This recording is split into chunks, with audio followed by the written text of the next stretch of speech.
Salut à tous les gars, j'espère que vous allez bien aujourd'hui. Petite vidéo, on va parler un peu de l'ascension fulgurante du MMA en France, que ce soit au niveau des médias, des fans, des combattants, tous les avantages que ça apporte bien évidemment, mais aussi on va parler des dérives, des abus et de un peu tout ce qui se passe en ce moment. Que ce soit sur YouTube, n'hésitez pas à vous abonner, mettez un petit like, mettez un petit commentaire, franchement ça m'aide beaucoup pour le référencement. Dites-vous que c'est gratuit, ça vous prend même pas 2 secondes, donc n'hésitez pas à le faire. N'hésitez pas aussi à venir sur Twitch, vous abonner à la chaîne. Donc c'est Nabil Takali, la chaîne sur Twitch. Au moins vous ratez pas les lives. Et pareil sur Twitch, n'hésitez pas à vous abonner, lâcher un petit follow à la chaîne. Mettez les notifications et un petit subprime. Ça fait toujours plaisir. En plus c'est gratuit si vous avez Amazon Prime. Salut Quarry. Donc comme je vous le disais, on va parler un peu de l'ascension fulgurante du MMA en France depuis quelques années. Depuis l'autorisation plutôt du MMA en France. Je crois que ça s'est fait 2020, je crois. Celui qui s'abonne pas, j'espère qu'au prochain entraînement, il va se manger un KO foie. Ah ouais, t'es dur, Turco. Je vous souhaite pas ça, les gars, mais 2020, ouais, 2020. Donc depuis 2020 que le MMA est vraiment, entre guillemets, autorisé en France en tant que compétition. Avant, je crois qu'on pouvait s'entraîner, mais pas faire de compétition. Ça a quand même bien bougé, hein. On a pas mal d'organisations comme l'ORS, MMA-GP, Hexagone, des petites organisations plus amateurs, par exemple, comme la SURFC, l'AEF. Bon, il y a bien évidemment le 100% Fight qui est une ancienne organisation. Et bien évidemment, il y en a bien d'autres. Ouais, voilà, avant c'était plus des clubs de boxe, ça disait que ça pratiquait le MMA ou le pancras, des trucs comme ça. Mais depuis, franchement, ça s'est bien développé, ça s'est bien professionnalisé. On a des grosses salles de MMA, la Hatch, le MMA Factory, Boxing Squad, la Snake Team, tout ça, le US Metro Bizo. On a vraiment des grosses salles quand même sur Paris, je parle.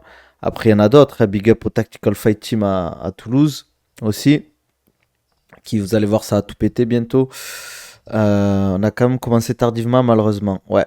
Après c'est aussi culturel, hein. On n'est pas un pays de MMA, etc. On est un pays de judo.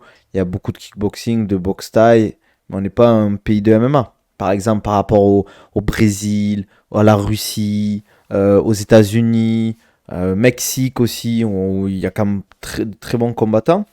Nous on est quand même en retard à ce niveau-là. Mais ça a pété très vite, hein. Après, je pense qu'on a eu la chance d'avoir des champions, entre guillemets, rapidement, comme des mecs comme Cyril Gane, qui sont montés très vite. Euh, on a des stars aussi comme Benoît Saint-Denis, Morgane Charrière, qui ont quand même poussé. Récemment, on a Cédric Doumbé, on a Baki, Ramzan Jambiev, j'en oublie sûrement, Manon Fiorot, bien évidemment. Des mecs qui montent, hein. Nassourdine. Franchement, c'est vite monté, c'est ça qui est cool. Je pense qu'on a pris le train assez rapidement. Euh, c'est juste qu'en fait, on a quand même pas mal, ouais, on a pas mal de noms en vrai. C'est ça qui est intéressant avec le MMA. Mais je pense que cette arrivée vite, entre guillemets, du MMA, que ce soit au niveau des médias, au niveau des fans, au niveau des champions, ça a des avantages, mais c'est aussi des inconvénients. Parce qu'en fait, les gens c'est bien, hein, qu'il y ait énormément de fans parce que ça permet aux combattants d'avoir aussi beaucoup d'abonnés, beaucoup de sponsors. Ça veut dire qu'il y a de l'argent, que les gens peuvent en vivre, que ce soit les combattants, les coachs et tout ce qui gravite autour. Mais derrière aussi, il y a quand même pas mal d'abus et de dérives. Mais ça, on en parlera bien évidemment durant le stream. Mais moi, je trouve que c'est cool quand même ce qui se passe. Franchement, il y a un vrai engouement en France, j'ai l'impression. Alors, j'ai du mal à savoir d'où ça vient. Euh, je sais pas pourquoi en fait d'un coup ça a pété comme ça quand même le MMA. Alors je sais pas si c'est des mecs comme j'ai l'impression quand même depuis Cyril Ngannou ça a bien truqué. Il y a eu quand même bien évidemment McGregor Khabib. Euh, mais je- j'ai pas compris Turco pourquoi tu mets une seringue. Qu'est-ce que je voulais dire? Mais après, on a bien évidemment des stars comme, ouais, comme Cyril. On a là récemment Cédric Doumbé qui, pour moi, franchement, je parle en France. Maintenant, c'est la superstar, entre guillemets, française du MMA. Beaucoup de dérives. Bien évidemment, le dopage en fait partie, mais pas que, quoi. Moi, je parle par exemple Il y a beaucoup de gens maintenant qui... la polémique des deux combattants dopés. Ben, le problème, c'est qu'au final, cette polémique, je sais pas si c'est vrai ou pas. Euh, JSP avait déjà monté la cote grâce à ses valeurs et au final qu'il soit francophone. Ouais, mais au final, JSP, il n'y en a pas beaucoup qui l'ont vu combattre en France. À part vraiment les gros gros fans de MMA, il n'y en a pas tant que ça. Hein. Si tu regardes sur les réseaux, tu vois quasiment jamais de vidéos de Georges Saint-Pierre se battre. Hein. C'est ça qui est fou. Hein. On a quand même des supporters de fou. Quand tu vois l'UFC Paris, le PFL Paris, même Marc Godard, il a dit qu'on avait un public de fou. À chaque fois, les gens, ils hallucinent, quoi. Que ce soit les commentateurs de l'UFC. Franchement, on a une ambiance de fou. Après, il y a aussi ses dérives. On a une bonne ambiance, mais des fois, t'entends des chants, tu te dis, oh, c'est quoi ça? C'est une mise à mort ou quoi? C'est cool, mais c'est bizarre quand même, des fois. Moi, je suis pas fan des bails tue-le, nique-lui ça, tu vois, des bails comme ça. Ouais, c'est bon, les gars. Faut respecter le combattant en face en plus. Hein. Et ici en Belgique, souvent les grands du quartier nous parlaient d'Anderson Silva, José Aldo, et donc il y avait déjà la cote, bien évidemment. Mais je dis pas que c'était inconnu, mais c'était pas non plus regardé de fou, quoi. Ouais, je suis d'accord, c'est une bonne ambiance parce que c'est pas aussi fréquent qu'aux États-Unis. Bien évidemment, si on avait des UFC en France tous les week-ends, peut-être qu'il y aurait pas autant d'ambiance, quand même. Parce qu'on aurait l'habitude et tout, donc il y aurait moins, entre guillemets, de gens qui seraient super contents d'être là, quoi. Ici, perso, j'ai découvert à 8-9 ans le MMA. Ouais, t'étais quand même assez jeune. Après, il y a découvrir et vraiment suivre. Parce que bien évidemment qu'il y a beaucoup de gens qui connaissent le MMA depuis longtemps, mais suivre, c'est une autre histoire. Surtout qu'avant, c'était quand même compliqué de suivre le MMA. Je parle il y a 10 ans, tu regardais le MMA, tu regardais fait un replay, des trucs comme ça, c'était compliqué de l'avoir en direct, quoi. Et oui, il y a la lassitude. C'est pour ça qu'aussi, il y a quand même une bonne ambiance dans les UFC Paris. Après, souvent, en fait, aussi, on a des stars quand on ramène à l'UFC Paris. C'est nos seuls combattants français qui combattent à l'UFC. Donc, on a envie de les voir, quoi. Ouais, avant, c'était compliqué pour garder l'UFC. Franchement, c'était la galère. Mais il y a aussi quand même pas mal de dérives. On a des médias, des fois, qui disent des dingueries. C'est un peu la course au clic, au RT, à celui qui aura la dernière news sans forcément regarder si c'est vrai. Moi, des fois, je vois des médias qui disent des trucs. Je me dis, mais c'est quoi ça? Moi, je dis rien, je m'en fous, mais ils disent des dingueries en vrai. Hein. Des trucs faux, ils mentent, juste pour faire du clic, quoi. Moi, j'avais des potes qui suivaient, mais ils en parlaient jamais. Puis après, quand en 2021, ça a commencé à prendre de l'ampleur, ils ont fait une propagande et ça s'est transformé en effet de monde. Avant, c'était stylé de regarder le football, sinon t'étais un footix. Maintenant, c'est stylé, plus viril de regarder le MMA, sinon t'es un MMAX. MMX.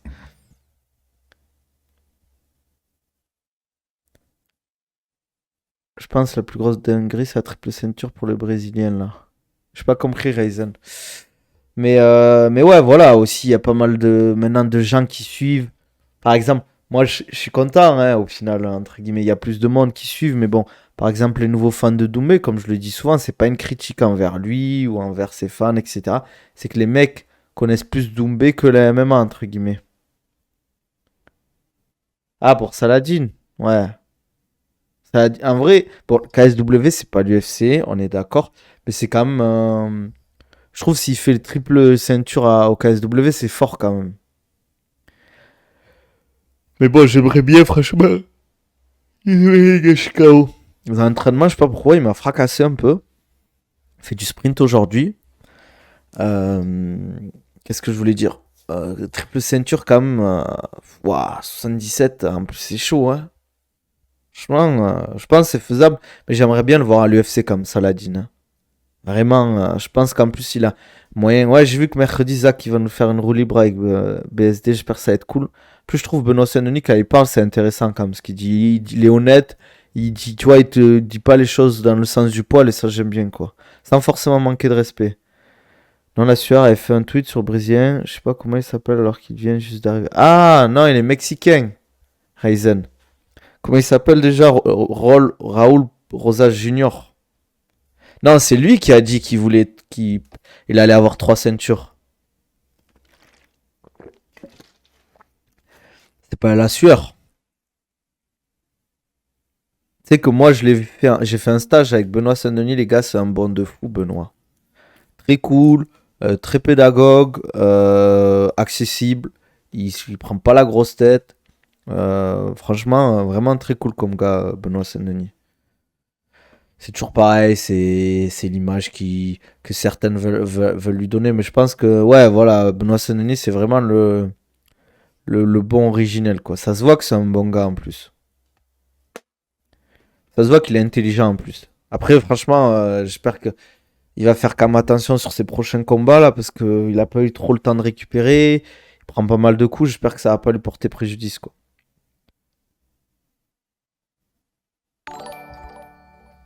Merci Nizar pour le subprime. 6 mois d'abonnement, bravo. Par contre, plus jamais tu bailles comme ça, un peu de charisme. Putain. Ouais, désolé les gars, je suis KO.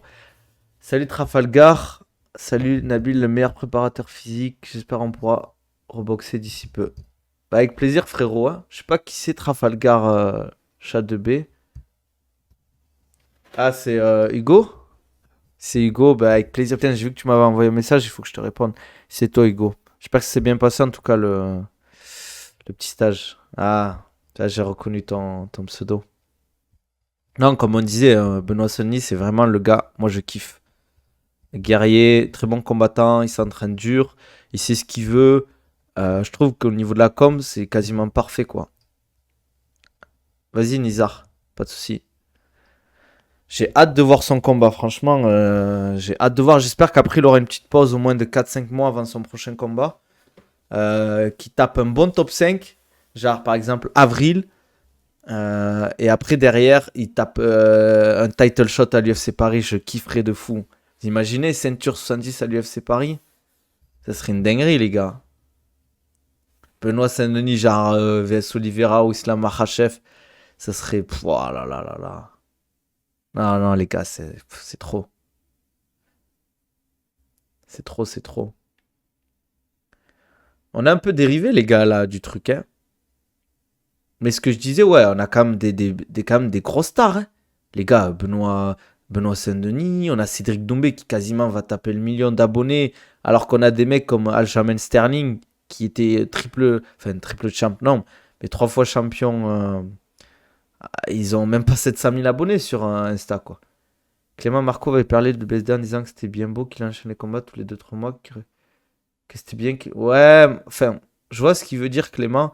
Moi, je trouve quand même t'as besoin de récupérer un peu, quand même, les gars. Petites vacances 2 semaines, histoire de. Puis tu te rentraînes tranquillement. Et après, tu peux repartir en camp, quoi. Là, les cuttings, tout ça, les paires de bois, surtout qu'ils viennent d'avoir un enfant.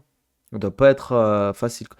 Si à Islam, Benoît Saint-Denis, l'extrême droite, va utiliser l'image de Benoît comme celle de Paul, donc autant éviter. Moi, je pense pas, quand même. Je pense pas, en vrai. Si tu échanges les combats de Cyril Gain avec Cédric, il serait déjà à 5 millions d'âmes. Ah, c'est clair. C'est clair.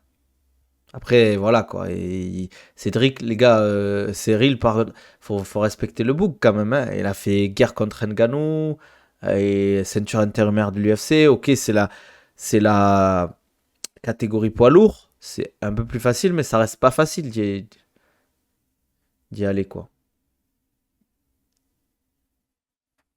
Merci Bambi pour la 98 pour le follow. Putain, je sais pas pourquoi j'ai pas les. Sur la fenêtre d'alerte, j'ai pas les follow, les gars, désolé. En tout cas, merci pour le follow. N'hésitez pas à mettre les notifications aussi, les gars, pour pas rater les streams quand je lance. J'espère qu'il va réussir à durer dans le temps, mais le nombre de combats me fait peur. Tu parles pour Benoît Saint-Denis? Ouais, moi aussi. Mais moi, les gars, je pense que en vrai, Benoît, c'est chaud comme sa catégorie. Mais bon, pour le moment, à chaque fois, il a toujours déjoué les trucs, quoi. Après, ça va être de plus en plus dur, quand même, hein.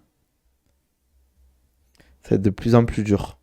Plus il va monter, plus il va tomber sur des adversaires coriaces, expérimentés. Et maintenant, les gens, ils commencent à le connaître. Ils savent comment il évolue, ils savent son style un peu. Et donc, à voir. Il n'avait pas une blessure, je sais pas. Je sais pas. Je crois pas, hein. Je crois que maintenant, il a pas combattu blessé dernièrement. Jusqu'à ce qu'il paraît, il a dit que pour son dernier combat contre Moïse, il avait pas trop la grinta, entre guillemets, je crois. Ah oui, c'est vrai, à la cheville. Ah oui, c'est vrai, je crois. Son style, même si tu le connais, il est relou à gérer avec l'intensité qu'il met et la pression. Exactement. Mais tu peux mettre des choses en place, hein, aussi. Hein. Mais c'est vrai qu'en fait, c'est un peu. Sur 3 rounds, c'est un peu. Benoît, c'est un peu en mode je te all-in. Je mets tout, etc. Il sait qu'il a une endurance de fou, il prend des coups. Après, voilà, quelqu'un qui cogne fort, genre Justin Gagey, des mecs comme ça, oula, attention, hein. Attention. Mais les gars, vous imaginez un combat Chandler contre Benoît Saint-Denis? Non, là c'est un combat de DBZ, les gars. Franchement, Chandler contre Saint-Denis, franchement, c'est un banger de fou, hein. Deux mecs Après, je pense quand même Benoît est beaucoup plus intelligent dans sa façon de combattre. Parce que Chandler, il attendait le combat contre McGregor et ça se fait toujours pas. Donc au final, autant qu'ils prennent d'autres combattants, quoi. Parce que là, ok, le tough c'était bien, mais moi j'ai regardé 3 épisodes, ça m'a saoulé après. Il fait trop des guerres. Bon, on va quand même recentrer le débat, les gars, quand même. Welcome salam, Mehdi. Non, non, ça fait 2 semaines quasiment qu'il est rentré de. Une semaine et demie qu'il est rentré de Dubaï. Là, il prépare son combat pour Félix, là. McGregor a dit à Chandler se battre s'il voulait le temps d'attendre. Bah ouais, faut qu'il combatte, franchement, c'est bon. En plus, ils bloquent un peu la KT, ces mecs-là, là, à pas vouloir combattre. J'espère qu'en tout cas, si Conor revient, il gagne, et après il a un title shot, ça serait cool contre Islam, ça ferait une histoire de fou, quoi. Mais qu'est-ce que je voulais dire? Mais ouais, on a pas mal de médias maintenant en France qui pètent de fou. On a des gens qui vivent quasiment du MMA avec leurs médias. On a des mecs comme La Sueur. Franchement, on a des autres chaînes. Moi, par exemple, je big up French Savagerie. Je regarde toutes leurs vidéos, leurs short notices avec Kakarot. Les gars, c'est des barres de rire. Même quand il est solo et tout, je trouve que c'est super intéressant. C'est top. Ces petits lives maintenant. On a des gars comme ça, en fait, je trouve en plus, qui sont vraiment du métier, qui font des vraies vidéos, qui sont intéressants. Pareil, Clément Marcoux, avec Fred, c'est vraiment top ce qu'ils font. On a des mecs, Ilyes, type plutôt journaliste, le belge, qui fait des vraies vidéos. On a Culture MMA, on a Pugilat aussi. Voilà, ils sont chacun leur style, quoi. Et je trouve que c'est vraiment intéressant. Euh, Bientôt, Clément Marcoux, faites Nabil Takali. Bon, bah, pourquoi pas, un jour on fera une vidéo ensemble, c'est avec plaisir. Ouais, Ilyes je trouve que c'est vraiment intéressant sa façon. Il est chaud en interview en plus, je trouve. Déjà, 2023, les gars, c'est une année de fou hein, pour le MMA. Hein. On a eu le PFL Paris, l'UFC Paris, on a eu tout ce qui est Doumbé, on a. Comment ça s'appelle? On a quand même. On a eu Cyril John Jones, les gars, c'est énorme. En vrai, c'est énorme. Euh, Bellator, KSW qui arrive, je crois, en France. Pragmatique de fou, il se laisse pas avoir par les émotions. Tu parles de Ilyes, le journaliste. J'aime beaucoup les comptes MMA Twitter, il suit le MMA à 100%. Vas-y Ryzen, pas de souci, pas de souci.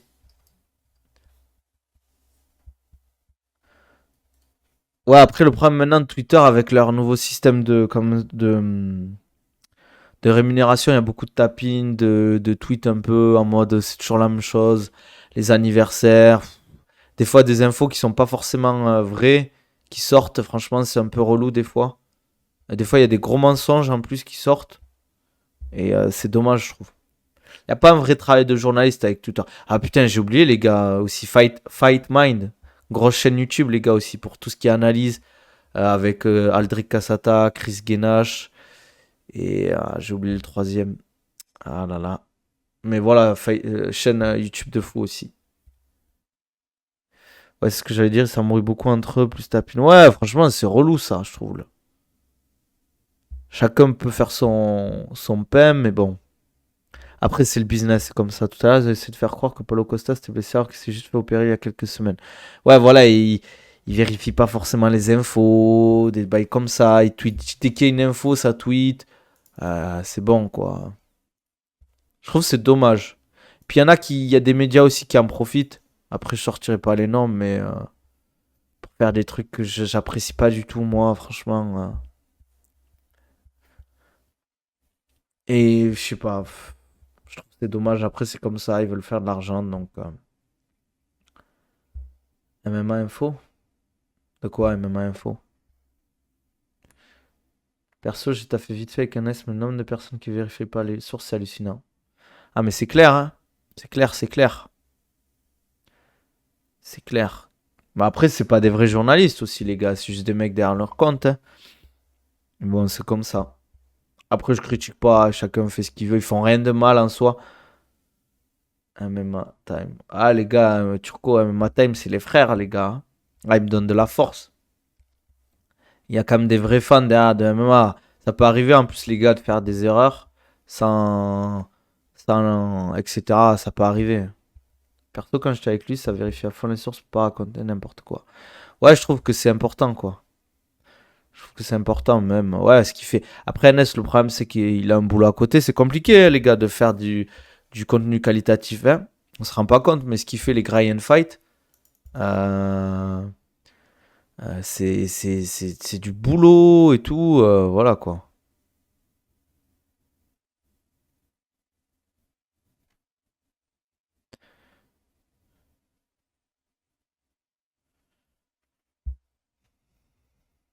Donc, voilà. Ah oui, les gars, on a une vidéo de UFC qui est sortie. On regardera à la fin du stream, non? Mais... Oh putain, fait chier. J'aurais dû sauter le son, les gars. Putain, je vais me faire strike, je sens. 2 secondes.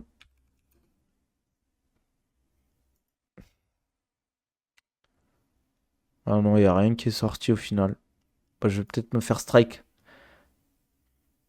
Tu viens de t'abonner? J'ai rien vu. Tu t'es abonné à quoi? Ah, ok, à Culture MMA. Ouais, ouais, c'est un bon, Ness.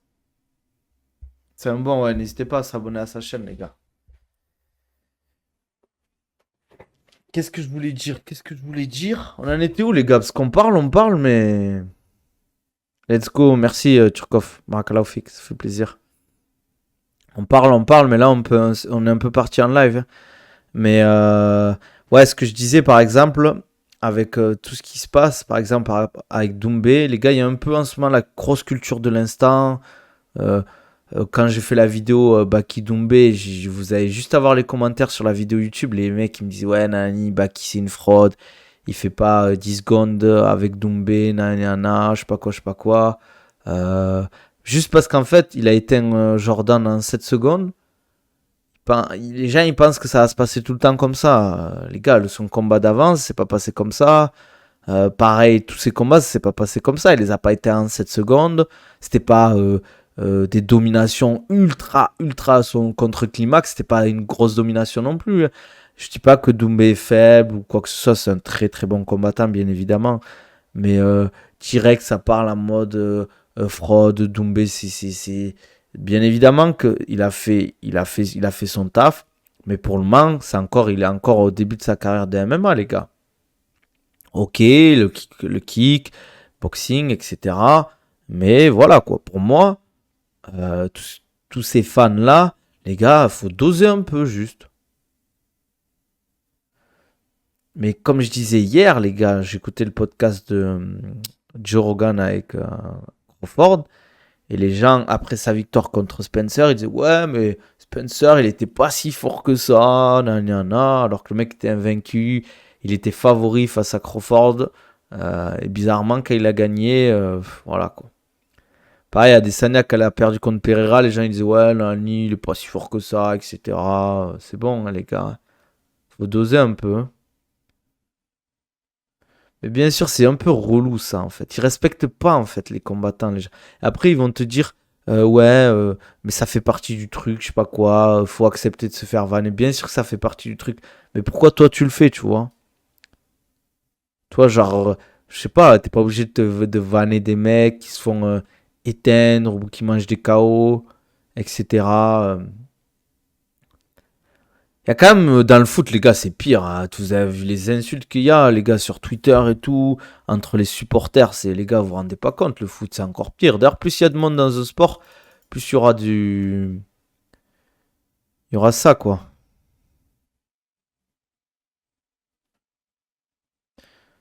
Donc, voilà, quoi. Voilà, voilà. Ouais, c'est relou tout ce qui est fanatisme, tu vois. Mais le pire, c'est que je parle de Doumbé, mais je parle aussi si c'est d'autres combattants, hein. Par exemple, les mecs qui disent ouais, Nani, bah, qui sont fans à fond. C'est pareil, hein, les gars, hein. Ouais, bah, Messi, Ronaldo, c'est insupportable, par exemple. Ouais, je sais pas si les gens ils kiffent quand même Strickland, hein. C'est juste les Américains qui le kiffent, mais je pense pas quand même qu'il a pété de fou, quoi. Ce sera pas un champion vraiment, à part si il reste dominant, mais tu vois, moi j'aimerais bien voir un Khamzat Strickland pour voir ce que ça donne. Ou normalement, peut-être Dricus Strickland, on devrait avoir. En vrai, c'est n'importe quelle personnalité à forte notoriété. Comment ça? Tu veux dire qu'il y a. Oui, bien évidemment, dès que t'es une grosse personnalité, t'as énormément de fans qui te suivent, etc., qui vont être un peu. Qui vont être pas du tout objectifs par rapport à ça, quoi. Mais il faut doser, je trouve, dans le supportisme, les gars. Ouais, il y a des sportifs que je kiffe, mais je suis jamais là en mode, waouh, là, trop fort, etc. C'est le meilleur, c'est imbattable, nani. Même des mecs comme Khabib, hein, à son prime, j'étais pas là en mode Khabib, je sais pas quoi. C'est bon, les gars, on dose un peu, hein. Ah, merci, Turco. Putain, j'avais pas mis le son. Attends, je vais mettre le son. Merci pour le sub. Franchement, ça fait plaisir. Ah, offert par Elias. T'as fait ça avec le. Attends, a offert un abonnement. Tu l'as fait avec le truc turc là encore? En tout cas, merci frérot. Ah, t'es chaud, Elias. Merci frérot. T'es chaud, chaud, chaud. Ben maintenant, t'es sub à la chaîne. Ça veut dire que tu soutiens la chaîne, Turco. Tu fais partie de la meute. Je crois que t'en as eu qu'un, non?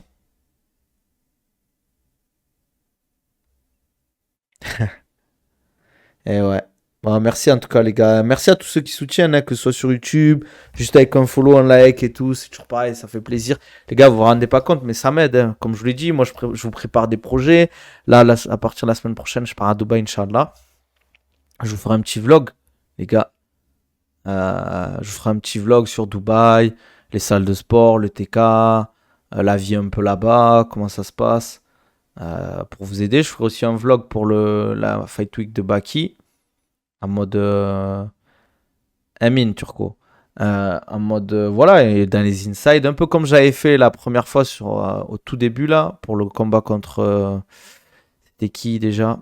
Ah là là, Alexander Michael, mais à mieux je vous ferai. Donc voilà. Ah, merci Shintai. Après, si les gars, vous avez d'autres sujets, je pense qu'on a fait un peu le tour.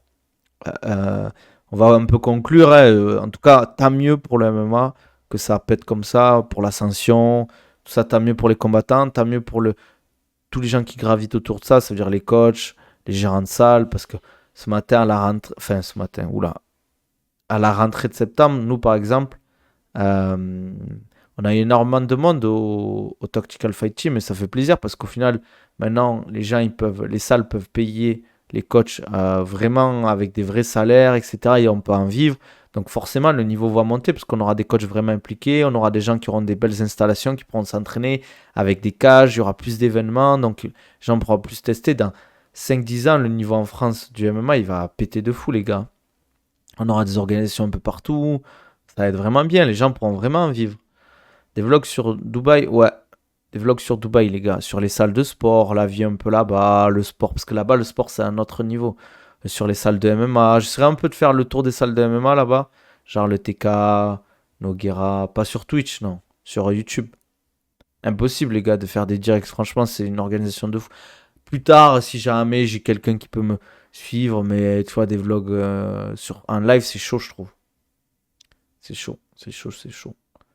Mais voilà. On a essayé de gratter. Non, c'est chaud sur Twitch quand même. Faut une organisation de fou, les gars. Moi, je suis pas Squeezie, j'ai pas les moyens de Squeezie. Si j'avais les moyens de Squeezie, je ferais des dingueries, les gars. Je ferais des dingueries de fou.